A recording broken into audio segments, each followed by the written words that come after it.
하나님 말씀은 구약성경 예레미야 9장 1절부터 6절까지 말씀입니다. 구약성경 예레미야 9장 1절부터 6절 말씀 제가 읽겠습니다. 어찌하면 내 머리는 물이 되고 내 눈은 눈물 근원이 되고 죽임을 당한 딸 내 백성을 위하여 주야로 울리로다. 내가 광야에서 나그네가 머무를 곳을 얻는다면 내 백성을 떠나가리니 그들은 다 가늠하는 자요 반역자의 무리가 되미로다. 여호와의 말씀이니라. 그들이 활을 당긴같이 그들의 혀를 돌려 거짓을 말하며 그들이 이 땅에서 강성하나 진실하지 아니하고 악에서 악으로 진행하며 또 나를 알지 못하느니라. 너희는 각기 이웃을 조심하며 어떤 형제든지 믿지 말라. 형제마다 완전히 속이며 이웃마다 다니며 비방함이라. 그들은 각기 이웃을 속이며 진실을 말하지 아니하며 그들의 혀로 거짓말하기를 가르치며 악을 행하기를 지치거늘 내가 사는 곳이 속이는 일 가운데 있도다. 그들은 속이는 일로 말미암아 나를 알기를 싫어하느니라. 여호와의 말씀이니라. 아멘.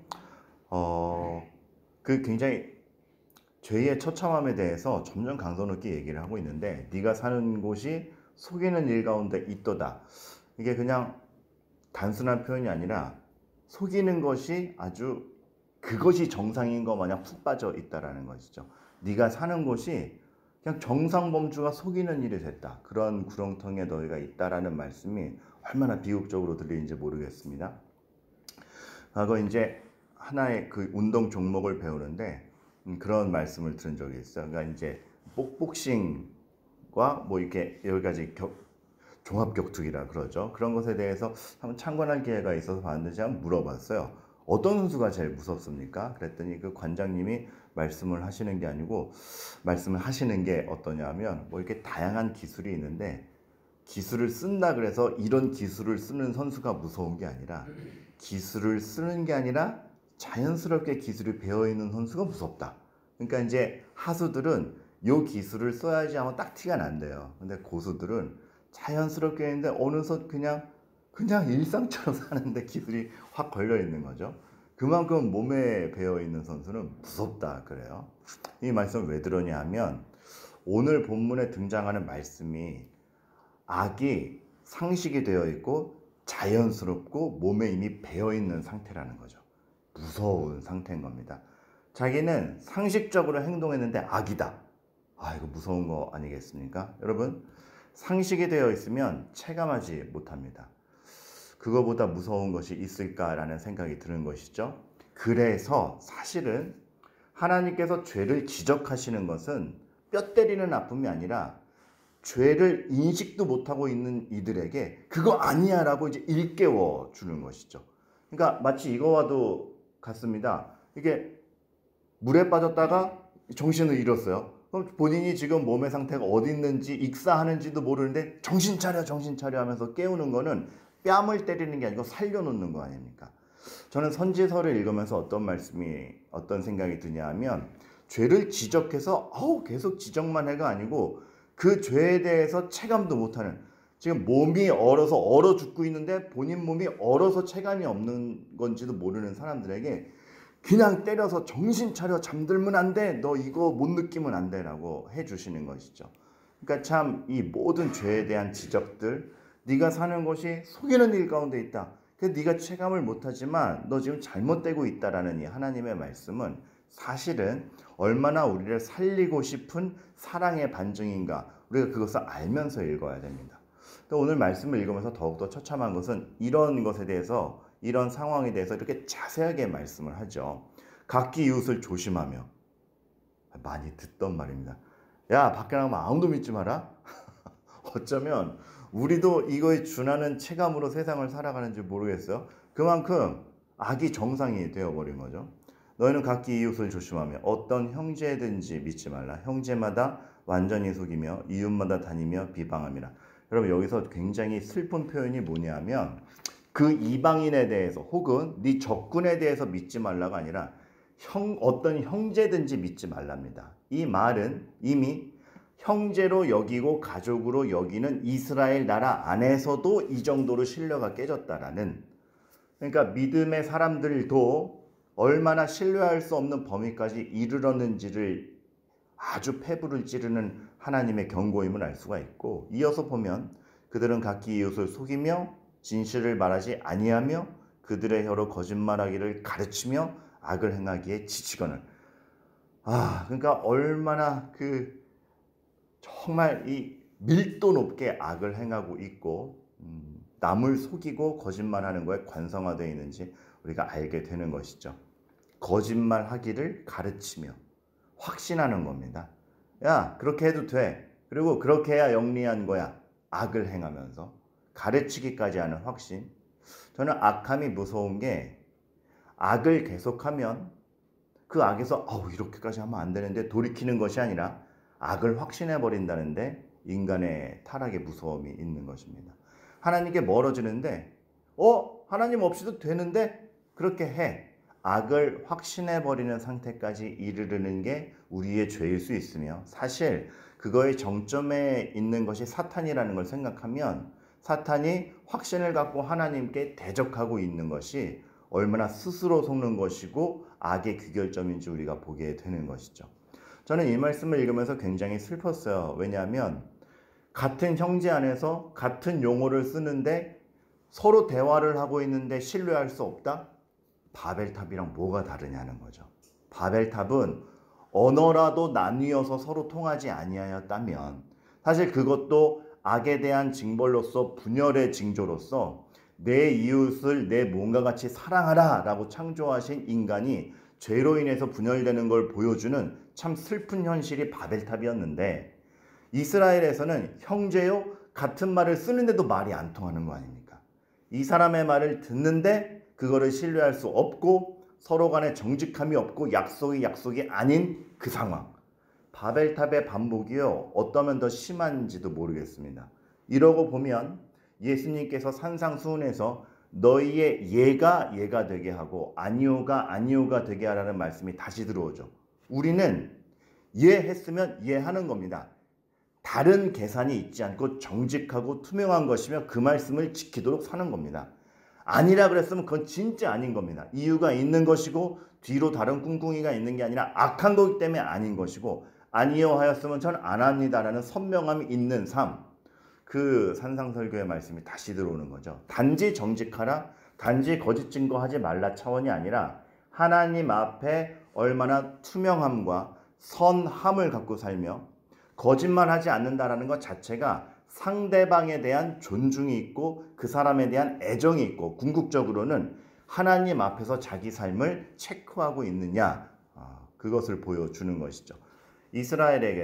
타락한 이스라엘에게, 지금 예레미야에게 경고를 듣는 이스라엘에게 그것이 없었습니다. 그러나 한편 저희도 무서운 거죠. 우리라고 다른가?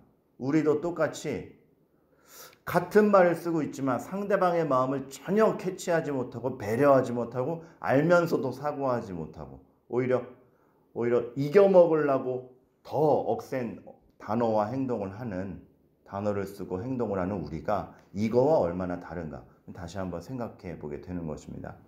아까도 제가 악의 무서움에 대해서 얘기했지만 악함이 끝까지 가면 악을 확신해 버리는데, 우리가 여기서 헛갈리지 말아야 될 건 그들이 강성할 수 있다는 겁니다. 악하게 하는데 강성할 수 있다는 겁니다. 왜요? 악이 상식이 돼버리고 그게 먹혀버리면 악을 행하는 자가 잘 되겠죠. 그런 풍토니까. 하지만 하나님께서 말씀하시는 건 그 강성함에 속지 말라는 겁니다. 일시적인 것이며 하나님이 지금 지켜보고 계셔서 당장 심판하지 않고 기다려주셔서 일시적으로 강성할 수 있는 것이, 그것이 잘 되고 있다라는 징표는 아니라는 겁니다. 나를 아는 것, 하나님을 알고 하나님과의 관계를 명확히 해 나아가고 죄로 가지 않는 게 우리 인생의 바른 길이라는 걸 늘 보여주시죠.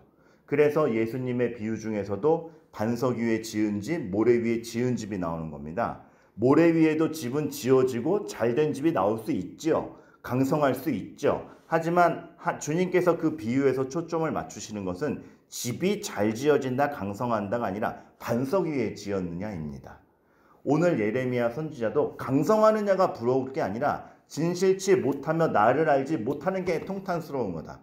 뒤집어 얘기하면 진실하고 악으로 가지 말며 하나님과의 관계를 정말로 바르게 하는 것이 인생의 진정한 의미이다. 우린 체크해 보게 되는 것이죠. 우리의 기준은 강성함인가? 하나님 앞에서의 믿음이요? 정직인가? 쉽지 않습니다. 왜냐하면 이 땅을 살아가는 데는 강성함이 필요하고 더 매력적이기 때문에 그렇습니다. 하지만 그럼에도 불구하고 우리는 이 말씀을 보고 각성하는 거죠. 진짜가 어디에 있는가? 이 모든 것은 오늘 말씀에서 또 앞으로 예레미야에서도 반복될 것이지만 하나님을 알지 못한다라는 사실에서 굉장히 근원적 뒤틀림이 기원합니다. 그래서 우리는 하나님을 안다, 하나님에 대해서 배운다, 종교적 지식을 쌓는 게 아니라 하나님을 정말 알고 믿음으로 하나님 앞에 서 있고 하나님이 누군지를 알아간다는 것은 실제적이며 내 삶의 향방을 진실로 결정하는 토대임을 우리가 알아야 되는 것이죠. 그리고 하나님을 알기에 힘쓴다라는 것은 우리가 자력으로 다 만들어낼 수 없고 다 알 수 없는 것들이 하나님께 있음을 인정하는 겸손이기도 합니다. 사실 우리가 얼마나 다 알겠고 내 삶에서 내가 동력을 얼마나 다 만들어낼 수 있겠습니까? 하나님 없이 우리가 못하는 게 분명히 있음을 알고 하나님께 의뢰하고 의지함이 있어야 되는 것이죠. 마무리입니다. 사실 오늘 성경 읽기 본문은 8장 18절부터입니다. 9장만 읽었어요. 동일한 비슷한 맥락이 반복돼서 읽었지만 요거는 좀 짚고 넘어가고 싶어요. 왜냐하면 이러한 모든 죄에 대한 지적, 너희는 그래서 형벌을 받을 것이다 라는 이 선지서의 지적 중에 하나님의 마음의 근본엔 이게 있기 때문이에요. 8장 18절 예레미야의 선언이기도 하지만 슬프다 나의 근심이요. 어떻게 위로를 받을 수 있을까? 내 마음이 병들었도다. 그 죄에 대한 지적과 심판의 선언을 하기 직전에 예레미야의 마음은 이겁니다. 너희들 당해봐. 너희 그렇게 해봐라. 아이고가 아니라 슬프다입니다. 여러분 이게 하나님의 마음입니다. 그러니까 궁극적으로는 얼마나 우리를 돌려놓고 싶으신 하나님인지를 우리가 먼저 봐야 되고 참 매력적이죠. 어떤 점에서? 하나님의 마음과 일치한 것이 예레미야라는 게 매력적입니다. 우리는 얼마나 하나님의 마음에 일치하고 하나님이 지금 어떠실까에 대해서 체감을 합니까? 우리 정말 하나님 모릅니다. 그러니까 하나님을 모르니까 오해하죠.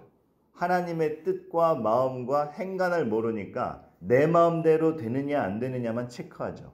그러다 보니 하나님을 오해하고 이게 뭡니까? 라는 얘기를 하는데 똑같았어요. 호세아가 이렇게 얘기하잖아요.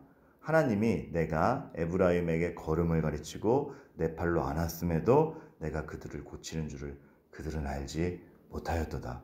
몰랐어요. 이스라엘도 몰랐어요. 왜 우리가 포로로 잡혀가야 됩니까? 고치는 기간인데. 제가 언제 그 말씀 드리지 않았습니까? 그 물리치료실에 가면 저도 이제 허리 때문에 치료받느라고 물리치료실에 가면 이렇게 인공관절 넣고 다리 꺾으시는 분들 고래고래 소리를 지르죠. 아우 아파요. 근데 꺾어야 되거든요. 혹시 치료 받으신 분도 알겠지만 그거는 치료받고 관절 넣고 꺾어야 그 다음부터 정상 범주에서 이렇게 다리를 쓸 수가 있거든요. 근데 꺾을 때는 물리치료사한테 따져요. 왜 이렇게까지 하는 거예요?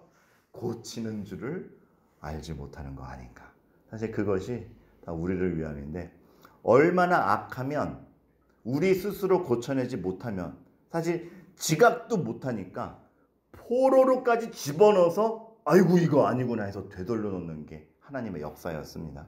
근데 하나님의 거기서의 궁극적 목적은 그렇게 해서라도 난 고치고 싶고 그게 너희들 고생해봐가 아니고 걸음을 가르치고 팔로 안고 싶고 슬퍼하는 지금 내 마음이다 라고 지금 선지서는 얘기하는 겁니다. 하나님은 우리 죄를 명확히 밝히시는데 정죄로 끝나는 것이 아니라 슬퍼하시고 그것을 회복하게 하고 싶은 하나님이라는 걸 우리가 알아야 되고 그것을 위해서 죽으시기까지 하시잖아요. 예수님이. 그걸 보면 하나님의 진심이 어디에 있는지 우리는 다시 한번 보게 되는 것이죠. 그래서 이 아침에 참 예레미야는 계속 심판의 선언이 있어서 읽기 어려울지 모르겠지만 그 뒤한켠에 이러한 하나님의 사랑이 묻어있다는 걸 알면서 오히려 우리의 죄를 각성하며 그 하나님의 눈물 앞에 다시금 매달리는 우리가 되기를 바라겠습니다. 이 두 가지 기도 제목 전해드립니다. 우리가 다 헤아리지 못하는 하나님과 하나님의 마음과 방편을 알아가기를. 우리는 하나님의 마음도 모르고 그러다 보니까 방편도 몰라요. 하나님 이렇게 기도하는데 무슨 아무 응답도 없고 이건 또 뭡니까? 우리의 질문일 수 있는데 하나님의 방편을 우리가 다 몰라서 그런 것 같습니다. 물어가며 신뢰하며 애쓰며 오늘 악으로 빠지지 않는 가운데 갈 때에 모든 것을 합력하여 선을 이루시는 하나님을 이해하게 될 줄로 압니다. 그리고 또 하나, 오늘 죄로 지적된 거 보면 와, 누군가와 이웃과 마음이 안 통하는 게 우리예요. 통하기를. 누군가를 헤아려주며 누군가의 마음을 가늠해주고 그럴 수 있겠구나. 내가 한 번 더 참아주고 화평과 소통을 이루어가는 우리가 되기를 정말 그렇게 되었으면 좋겠습니다. 우리 합심하여 이 두 가지 기도 제목으로 기도하겠습니다. 하나님 아버지, 사실상 우리가 아버지 하나님의 마음을 얼마나 헤아리지 못합니까? 용서하여 주시옵소서.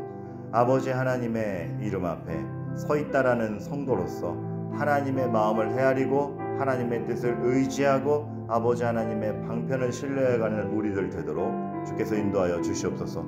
한 주간 시작하는 이 아침 그러한 일들이 너무 귀하리라 생각합니다. 주님께서 도와주시옵소서.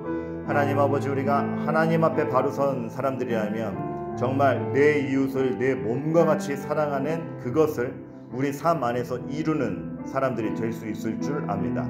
주여 도와주시옵소서. 주의 능력과 아버지 하나님의 사랑이 진실로 우리들에게 표출될 수 있도록 도와주시옵소서. 명목상 믿음의 사람이 아니라 진실로 아버지 하나님에 대한 믿음을 이루어가는 우리들 되도록 주여 인도하여 주시옵소서. 하나님 아버지, 오늘도 우리가 기도하며 일주일을 출발합니다. 하나님의 마음을 헤아리며 하나님의 방편을 신뢰하며 이웃을 사랑하며 나아가는 저희들 되도록 도와주시옵시고, 애절한 기도 제목 가지고 나와왔을 터인데 그 모든 성도들의 형편 주님께서 보살펴 주시옵소서. 예수 그리스도의 이름으로 기도합니다. 아멘. 하늘에 계신 우리 아버지여, 이름이 거룩히 여김을 받으시오며 나라가 임하시오며 뜻이 하늘에서 이루어진 것 같이 땅에서도 이루어지이다. 오늘 우리에게 일용할 양식을 주시옵고 우리가 우리에게 죄 지은 자를 사하여 준 것 같이 우리 죄를 사하여 주시옵고 우리를 시험에 들게 하지 마시옵고 다만 악에서 구하시옵소서. 나라와 권세와 영광이 아버지께 영원히 있사옵나이다. 아멘.